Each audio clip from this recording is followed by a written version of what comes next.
Price எல்லாம் கர்த்தருடைய பிள்ளைகள் எல்லாரும் எப்படி இருக்கீங்க? எல்லாரும் நல்லா இருக்கிறீங்களா? கர்த்தருக்கு ஸ்தோத்திரம். இந்த நாட்கள்ல கர்த்தர் கொடுக்கிற வார்த்தையின் தலைப்பு பிசாசின் தந்திரங்கள்.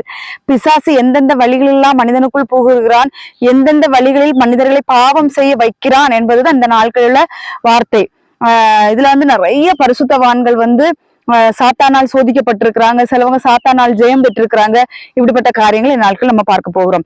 முதலாவது, சாத்தான் சோதிக்க வரும் பொழுது அவனுடைய காரியங்களில் சிக்கிக் கொள்ளாதபடிக்கு ஜெயம் பெற்ற பரிசுத்தவான்களை நம்ம பார்க்க போகிறோம். ஆதியாகமம் 39ஆம் அதிகாரம் 7 முதல் வாசிக்கிறேன். சில நாள் சென்ற பின் அவனுடைய எஜமானின் மனைவி யோசேப்பின் மேல் கண் போட்டு என்னுடைய சைனி என்றாள். பார்வோனுடைய மனைவி யோசேப்ப தொந்தரப்படுத்தி கொண்டே இருக்கிறாள். யோசேப்பு கர்த்தருக்கு பயந்த மனிதன். ஆனால் ஒவ்வொரு நாளும் இது ஒரே நாள் நடந்த விஷயங்கள் கிடையாது. ஒவ்வொரு நாளும் யோசேப்பு அவ என்ன செய்யறா, பாவத்தின் கிரியாகி அவ என்ன செய்யறானா தொந்தரவு பண்ணி கொண்டே இருக்கிறாள். என்னோட தவறாக நடந்து கொள்ள என்று தொந்தரவு பண்ணி கொண்டே இருக்கும் பொழுது யோசேப்பு என்ன செய்கிறார் அப்படின்னா, அவள்கிட்ட வார்த்தை சொல்றாரு, பிசாசோடு பேசுகிறாரு. என்னிலும் வீட்டில் பெரியவன் ஒருவனும் இல்லை. இது பார்வோன் எல்லாவற்றையும் யாருடைய கையில கொடுத்திருக்காருன்னா யோசேப்புடைய கையில கொடுத்திருக்காரு. பார்வோன் எல்லாருமே என்ன செய்யறாங்கன்னா, வெளியில எங்கேயோ வேலைக்கு போற நேரத்துல இங்க யோசேப்போ அந்த பெண் என்ன செய்யறா அப்படின்னா பாவத்துக்கு தூண்டி கொண்டே இருக்கிறாள். பாவத்துக்கு தூண்டி கொண்டே இருக்கும் பொழுது, ஆனால் பரிசுத்தவானாகிய யோசேப்பு என்ன செய்கிறார் அப்படின்னா, அதுக்கு கீழே 9வது வசனத்தின் பின்பகுதியில தேவனுக்கு விரோதமாய் பாவம் செய்வது எப்படி என்று ஸ்திரீனிடத்தில் சொல்லுகிறான். இந்த நாட்கள்ல அநேகரை இந்த பாவம் பற்றி பிடிக்கிறது. எந்த பாவம் பற்றி பிடிக்கிறது என்றா, மத்த மாதிரி போதை பழக்கங்கள், பீடி சிகரெட்டு, இந்த மாதிரிப்பட்ட பொய், களவு, விபச்சாரம், மத்த மாதிரி பட்ட பாவங்கள் எல்லாம் பற்றியும் விட்டு ஜெயம் பெற்று விபச்சாரம், வேசித்தனம்ங்கிற பாவம், அது இச்சையின் பாவங்க. கர்த்தருடைய பிள்ளைகளே, அதை என்ன செய்வான் அப்படின்னா, பிசாசு உடனே கொண்டு போய் ஒரு மனிதனுக்குள்ள திணிக்க மாட்டான். கொஞ்சம் கொஞ்சமா சிலதை பார்க்க வைப்பான், சில இச்சையான காரியங்களை பார்க்க வைப்பான், சில இச்சையான காரியங்களை பேச வைப்பான். இப்படித்தான் சாத்தான் என்ன செய்வான், தூண்டி கொண்டே இருப்பான். ஒரு நாள் அவனுடைய வலையிலே சிக்க வைத்து விடுவான். இதுதான் யோசேப்புடைய வாழ்க்கையில அந்த ஸ்திரீயானவள் தூண்டி கொண்டே இருக்கிறாள். ஆனால் யோசேப்பு செய்த விஷயம் என்ன அப்படின்னா, 12:13, அப்பொழுது அவள் அவனுடைய வஸ்திரத்தை பற்றி பிடித்து என்னுடைய சைனி என்றாள். அவனோ தன் வஸ்திரத்தை அவள் கையிலே விட்டு விட்டு ஓடி போனான், வெளியே ஓடி போனான் என்று வேதவசனம் சொல்லுகிறது. இந்த நாட்கள்ல அந்த விபச்சாரம், வேசித்தனங்கிற பாவத்துல சிக்குண்டு பிசாசு அவ்வளவு தந்திரமா செய்யறான் பாருங்களேன். இந்த நாட்கள்ல ஊழியம் செய்யறாங்க, விசுவாச பிள்ளைகளா இருக்கிறாங்க, கர்த்தரை அறிஞ்சவங்க. கர்த்தரை அறியாதவங்களை விட்டுருங்க, கர்த்தரை அறிஞ்ச பிள்ளைங்க. நான் ஒன்று சொல்லுவேன், கர்த்தருடைய பிள்ளைகளே, ஒரு ஆண் பாவம் செய்யறானா, அது 100க்கு 100 அவனை பலவீனப்படுத்துகிறது பெண்ணாதான் இருப்பா. ஆம்பளைங்க நல்ல வைராக்கியமா கர்த்தருக்காக எழும்பி பிரகாசிக்க கூடியவங்களா தான் இருப்பாங்க. இந்த பெண்கள் என்ன செய்வாங்க தெரியுமா, தன்னுடைய அந்தரங்கங்களை போய் மற்றவர்களிடத்தில் பேசுவாங்க. ஆண்கள்கிட்ட நான் ஒண்ணு பொதுவா சொல்றேன், உன் குடும்பத்துல நடக்கிற அந்தரங்க காரியங்களை போய் இன்னொருத்தன்ட்ட போய் சொல்லக்கூடாது. அவங்க ஊழியக்காரனா இருந்தாலும் அவங்கள்ட்ட எல்லாம் போய் சொல்லக்கூடாது. அவங்களுக்குள்ள ஒரு இச்சையை பிசாசு செஞ்சிருவான், தூண்டி விடுவான். அதனாலதான் அங்க எலியாவா கேயாசி ஒருத்தன் இருந்தாரு. ஒரு ஸ்திரீயானவள் அங்க வரும் பொழுது அவளுடைய முகத்தை பார்த்து கூட யாரு பேசல, எலியா பேசல. ஏன் பேசல? அவங்களும் பரிசுத்தவான்கள். ஒரு ஊழியக்காரன் ஒரு ஊழியக்காரனா இருக்கட்டும், இல்ல ஒரு சகத விசுவாசிகளா இருக்கட்டும், ஒரு லேடி பேசுறான்னா என்ன செய்யணும் அப்படின்னா, லிமிட்டை தாண்டக்கூடாது. அவ்வளவுதான் லிமிட், அவ்வளவுதான், அதோட நிப்பாட்டிக்கணும். இந்த யோசேப்பு என்ன செஞ்சார் அப்படின்னா, அவள் நித்தம் அவனை டார்ச்சர் பண்ணி கொண்டிருந்த பொழுதிலும் யோசேப்பு ஒரு ஜெயம் பெற்றார் பாருங்களேன். அந்த வஸ்திரத்தை அவள்கிட்ட விட்டுட்டு ஓடிட்டாராம் வெளியே. இந்த நாட்கள் எத்தனை பேர் வெளியே ஓடிக்கொண்டிருக்கிறார்கள். பெண்கள் தேடி வருவாளுக, ஆபாசமான துணிகளை போட்டுக்கிட்டு உங்க முன்னாடி நிப்பாளுக. என்ன செய்யறதுங்க? நம்ம கர்த்தருடைய பலத்தோட அந்த இடத்துல நிக்கணும். இயேசுவின் நாமத்தினால அதட்டிட்டே இருக்கணும், வேற வழி இல்ல. இப்படிப்பட்ட வேசித்தனத்தின் ஆவிகள் நம்ம முன்னாடி நிக்கத்தான் செய்யும். ஆபாசமான துணிகளை போட்டுட்டு நிப்பாளுக, ஆபாசமான பேச்சுகளை பேசுவாளுக, கணவன் மனைவிக்குள்ள நடக்கிற அந்தரங்க காரியங்களை போய் மற்றவர்களிடத்துல சொல்லுவாளுக. நம்ம கேட்க கூடாது. கர்த்தருடைய பிள்ளைகளே, இந்த மாதிரிப்பட்ட அசுத்த ஆவியோடு வருகிறவர்களே இயேசுவின் நாமத்துல கடிந்து போ பிசாசனை அதட்டி விட்டு பாருங்களே, அதுக்கு வரமாட்டாளுக.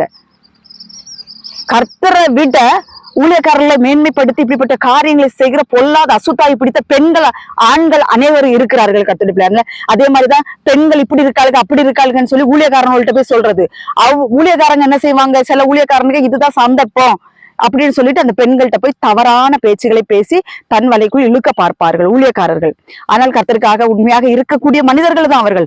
ஆனால் இப்படிப்பட்ட பொல்லாத அசுத்தாய் பிடித்த மனிதர்கள் போய் ஊழியக்காரர்கள்ட்ட இப்படிப்பட்ட காரியங்களை பேசும் அவனுக்கு ஊழியக்காரங்க என்ன செய்வானுங்க, இதுதான் ஒரு சந்தர்ப்பம். பிசாசு யூதாசுக்குள்ள பிசாசு புகுந்தான் இருக்கு இல்லையா, ஃபர்ஸ்ட் தூண்டுவான் அப்ப இயேசுவை காட்டி கொடுன்னு தூண்டுனான் 30 வெள்ளி காசுக்காக. இந்த நாட்கள்லாம் அற்பமும் சொற்பமான ஆசாபாசங்கள் இன்பங்களுக்காக தன்னுடைய ஊழியத்தை கர்த்தருடைய நாமத்தை தூசித்து விட்டு போகிற எத்தனை ஊழியக்காரர்கள் இருக்கிறார்கள், எத்தனை விசுவாச பிள்ளைகள் இருக்கிறார்கள். கர்த்தர் இந்த நாட்கள் ரொம்ப வேதனைப்படுகிறார். அதனால இப்படிப்பட்ட காரியங்கள் அந்தரங்க விஷயங்கள், கணவன் மனைவிக்குள்ள நடக்கிற அந்தரங்க விஷயத்துல ஒருத்தனோ ஒருத்திய நம்ம பேசுறாங்களா, இயேசுவி நாமத்துல போ பிசாசேன்னு சொல்லி அதட்டி விட்டுறானா, அவங்க வருத்தப்பட்டு போனாலும் நமக்கு பிரச்சனை இல்லை. எதுக்கு அந்தரங்கங்களை வெளியில சொல்ற, எதுக்கு அந்தரங்கங்களை போய் வெளில சொல்லிட்டு இருக்கிறீங்க? இயேசுவி நாமத்தினால உங்களை தான் நான் கேட்கிறேன். வெக்கமா இல்ல உங்களுக்கு எல்லாம்? இந்த மாதிரிப்பட்ட காரியங்கள் உங்களிடத்தில் இருக்கக்கூடாது. யோசேப்பு பாவத்தை உதறி தள்ளிவிட்டு ஓடுறது போல நாமும் ஓட வேண்டும் என்று வேதவசனம் சொல்லுகிறது. யோபுடைய வாழ்க்கையில சத்துரு புகுந்து விளையாண்டான். எல்லாருக்குமே தெரியும். யோபு ஐயாவுடைய வாழ்க்கை எல்லாருக்குமே தெரியும். யோபு ஐயா எவ்வளவு வேதனைப்பட்டாரு, துன்பப்பட்டாரு, நொறுக்கப்பட்டாரு. ஆனால் அவருடைய ஆத்துமாவை கொல்லதுக்கு மட்டும் யாருக்கு உத்தரவு இல்லை, பிசாசுக்கு உத்தரவு இல்லை. அவன் கொல்லவும் அழிக்கவுமே வருகிறான். அவனுடைய வேலையை அதுதான்.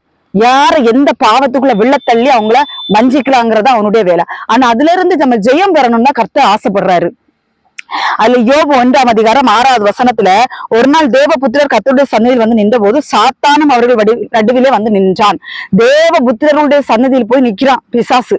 அப்ப அவன் கேட்கிறான், அதுக்கு வாசிச்சு பாருங்க, யோபு 1ஆம் அதிகாரத்தை நீங்க வாசிச்சு பாருங்க. அதுல ஒவ்வொரு வார்த்தையுமே நமக்கு தேன் கூடு போல, யோபு ஐயாவுடைய வாழ்க்கை நமக்கு தேன் கூடு போல பாத்துக்கங்க. அந்த பிசாசானவன் என்ன செய்யறான் அப்படின்னா, அவருக்கு இருந்தது எல்லாவற்றையும் பறித்து கொண்டான். அவர்கிட்ட எதுவுமே இல்லை, எல்லாவற்றையும் வஞ்சித்து எடுத்துக்கொண்டான். எப்படி எடுத்துக்கொண்டான்னா, கர்த்தரிடத்தில் அனுமதி கேட்டு எடுத்துக்கொண்டான். அவனால எதுவுமே எடுக்க முடியாது. கர்த்தருடைய பிள்ளை கர்த்தரிடத்தில் அனுமதி கேட்டு எடுத்துக்கொண்டான். ஆனால் யோபு ஐயா செய்தது என்ன?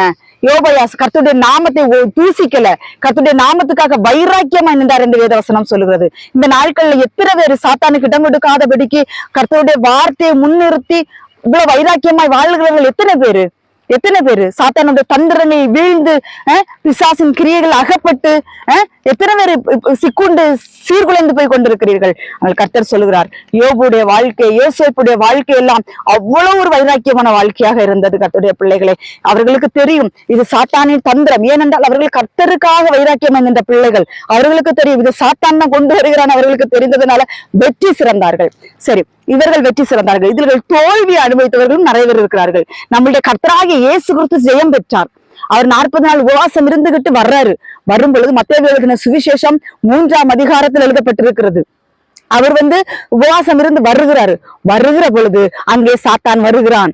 சாத்தான் ஆண்டவர்கிட்ட எல்லாவற்றையும் சொல்லுகிறான், இந்த உலகத்தின் ராஜ்யத்தை எல்லாத்தையும் உங்க தர்றேன். அப்புறம் சொல்றான், கல்லுகளை அப்பங்களாக ஆக்கி சாப்பிடும் என்று மத்தேயு எழுதின சுவிசேஷம் 3ஆம் அதிகாரத்துல எழுதப்பட்டிருக்குது. பாருங்களேன், கல்லுகளை அப்பமாக்கி சாப்பிடணும். அவனுடைய பேரு என்ன தெரியுமா? அவனுடைய பேரே சோதனைக்காரன், வஞ்சிக்கிறவன், பிசாசு, இப்படிப்பட்ட அநேக பேர்கள் இருக்கு. ஆனால் மத்தேயு 3ஆம் அதிகாரத்தில் சோதனைக்காரன் அவரிடத்தில் வந்தான் என்று வேதவசனம் சொல்கிறது. அதுல எனக்கு தொடப்பட்ட ஒரு வார்த்தை, எல்லாவற்றையும் கொண்டு வருவான் கர்த்தருடைய பிள்ளை. உலகத்தின் ஐஸ்வர்யத்தை கொண்டு வருவான், உலகத்தின் இச்சைகளை கொண்டு வருவான். இப்படி கண்களுக்கு அது இனிமையாக தோன்றும். நீதிமொழிகள் எழுதப்பட்டிருக்கிறபடி அது கண்களுக்கு இனிமையாக தோன்றும், பளபளப்பாக தோன்றும், சுவைத்தால் அவ்வளவு சுவையாக இருக்கும். இந்த மாதிரிப்பட்ட காரியங்கள் இருக்கு. ஆனால் கர்த்தர் சொல்லுகிறது என்ன தெரியுமா? அது உன்னை கடித்து குதறிவிடும், உன்னை நரகத்துக்கு நேராக நடத்திவிடும் என்று வேதவசனம் சொல்கிறது. நீ பாய்மர தட்டில் படுத்திருக்கிறவனை போல உனக்கு அது தோன்றும், ஆனால் அதை உன்னை கொண்டு நரகத்தில் கொண்டு தள்ளிவிடும் என்று வேதவசனம் சொல்கிறது. இங்கே மத்தேயு 3ஆம் அதிகாரத்துல ஏசப்பா சொல்றாரு சாத்தான் அவரை சோதிக்கிறதற்காக வருகிறான், சோதனைக்காரன் வருகிறான். வரும்போது அப்பால போ சாத்தானே என்று அதட்டி தள்ளி விட்டார். இந்த நாட்கள் கர்த்தருடைய பிள்ளைகளே, அநேகர் வீழ்ச்சிக்குள்ளாய் போய் கொண்டிருக்கிறார்கள். அநேக ஊழியக்காரர்கள், அநேக விசுவாசிகள் சாத்தானுக்கு இடம் கொடுத்து நான் ஒண்ணு சொல்லட்டா, சாத்தான் வருகிறான், தேவையில்லாத காரியங்களை கொண்டு வருகிறார், தேவையில்லாத பெண்களை கொண்டு வருவான் பேசுறதுக்கு, தேவையில்லாத ஆண்களை கொண்டு வருவான். சும்மா வழி நடந்து போய் கொண்டிருப்ப எவளாவது ஒருத்தர் ரோட்ல நிப்பா, எவனாவது ஒருத்தர் ரோட்ல நிப்பான், ஒரு இச்சையான பார்வை தூண்டி விடுவான், ஒரு கிளர்ச்சியை தூண்டி விடுவான். பார்க்க அழகாக இருக்கிறார்களே, பார்க்க இனிமையாக இருக்கிறார்களே, ஒரு கிளர்ச்சியை தூண்டத்தான் செய்வான். இயேசுவின் நாமத்தினால் அப்பாலவோ சாத்தானின் அந்த இடத்துல நம்ம அதட்டி விட கற்றுக்கொள்ள வேண்டும். ஓடியே போய் விடுவான், ஓடியே போய் விடுவான். நம்ம அந்த பாவத்துக்குள் வீழ்றதுக்கு நமக்கு வாய்ப்புகள் குறைவு. விழமாட்டோம். இயேசுவின் நாமத்தை சொன்னா நம்ம அந்த பாவத்துல விழமாட்டோம். நாட்களில் இயேசுவின் நாமத்தை சொல்லாதபடிக்கு, வஸ்திரத்தை விட்டு விட்டு ஓடி போக முடியாதபடிக்கு சாத்தான் அநேகருக்குள் புகுந்து விட்டான். தூண்டி தூண்டி பாவத்தை தூண்டி தூண்டி தூண்டி அநேகருக்குள் புகுந்து விட்டான் என்று வேதவசனம் சொல்லுகிறது. ஆதியாகமம் 3ஆம் அதிகாரத்துல சொல்லப்பட்டிருக்கிறது. கர்த்தருடைய பிள்ளைகளே, ஆதியாகமத்து 3வது அதிகாரத்துல பிசாசு ஏவாளை தூண்டி கொண்டே இருந்தான். ஒரு நாள் நடந்த விஷயமாக இருக்காது இது. ஒவ்வொரு நாளும் வந்து சாத்தானிவள் தனிமையா இருக்கிறதை பார்த்து தூண்டி கொண்டே இருந்திருப்பான். தூண்டி கொண்டே இருந்து ஒரு நாள் ஏவாளுக்குள் புகுந்து அந்த கனியை பறிச்சு புசிக்க வைத்தான். ஆதாமுக்கும் கொடுக்க வைத்தார்கள். அதேதான் கர்த்தருடைய பிள்ளைகளே, சாத்தான் வருகிறான், இச்சையை கொண்டு வருகிறான் என்றால் அவனை எதிர்க்க நாம என்ன செய்யணும்? கற்றுக்கொள்ள வேண்டும் என்று வேதவசனம் சொல்லுகிறது. அதே மாதிரி சாத்தான் சிலவரை கட்டி வைத்திருக்கிறான், சிலவரை தூண்டுவான், சிலவரை சாத்தான் அவர்களுக்குள் புகுவான். சில ஆட்கள் என்ன செய்வானா, சாத்தான் கட்டி வைப்பான் என்று வேதவசனம் சொல்லுகிறது. மார்க் 13:16 ஒரு என்ன செஞ்சிருந்தான்? பிசாசானவன் கட்டி வைத்திருந்தான் என்று வேதவசனம் சொல்லுகிறது. அந்த வசனத்தை வாசித்து விடுகிறேன். மார்க் 13ஆம் அதிகாரம் 16வது வசனத்துல ஆமென். மார்க் 13:16 ஆமென். சாரி, மார்க் 16:13 சாரி, வசனம் மறந்து போயிட்டு, ஒரு கூனியான ஒரு ஸ்திரீ, அந்த கூனியான அந்த ஸ்திரீயை வந்து நிமிரக்கூடாதபடிக்கு சாத்தான் என்ன செய்து வைத்திருக்கிறான்? கட்டி வைத்திருக்கிறான். கர்த்தர் அந்த ஸ்திரீயை விடுதலை ஆக்கினார். இந்த நாட்களில் பலவீனத்தின் கட்டுகள், இப்படி சோர்வின் கட்டுகள், இப்படி பல விதமாக பிசாசானவன் என்ன செய்திருக்கான்? மக்களை வஞ்சித்து வைத்திருக்கிறான். அதனால கர்த்தருடைய பிள்ளைகளை நாம ரொம்ப கேர்ஃபுல்லா இருக்கணும். பிசாசின் தந்திரங்களுக்கு எதிர்த்து நிற்கிறவர்களா நாம காணப்பட வேண்டும்.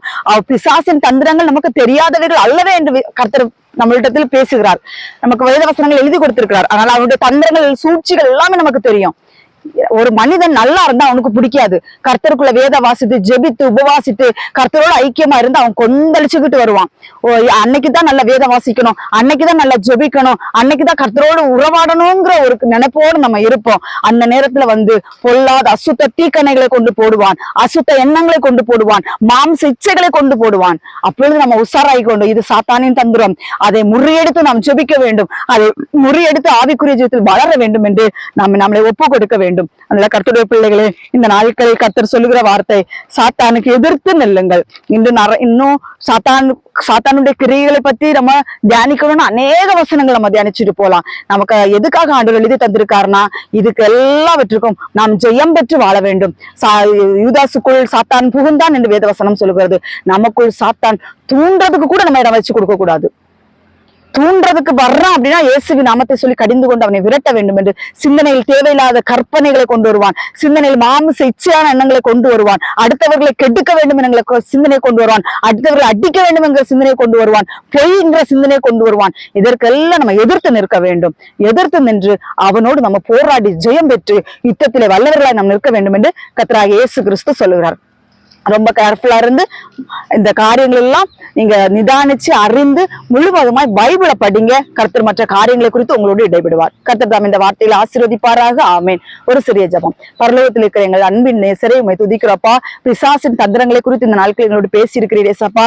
பிசாசின் தந்திரங்களுக்கு எதிர்த்து நிற்க வேண்டும். ஆண்டவரே சோத்திர ஆண்டவர், அப்படி கிருபைகளை நீர் எங்களுக்கு கொடுக்கிறபடியால் உமக்கு நன்றி செலுத்துகிறோம். இந்த வார்த்தையை கேட்க அநேகர் மேல் ஆண்டவரே பிசாசு ஜெயம் கொள்ளாதபடிக்கு இயேசுவின் நாமத்தினாலே இப்பொழுது கடிந்து கொள்கிறோம் கர்த்தாவே.